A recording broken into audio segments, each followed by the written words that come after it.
दंताहाती आक्रमण रे जड़े युवकंकर मृत्यु होईछि।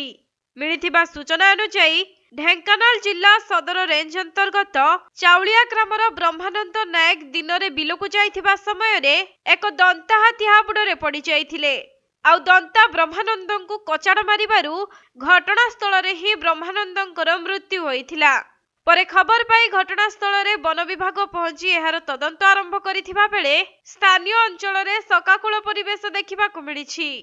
सेपटे किछि दिन हेबो एही दंता हातीटी आखपाख अंचल रे घुरी बुलुथिबार देखिबाकु मिलिथिला। तेणु अंचलवासी भयभीत होई एही दंता को तुरंत अन्यत्र घौड़ाइबा पई दाबी करिसेंती।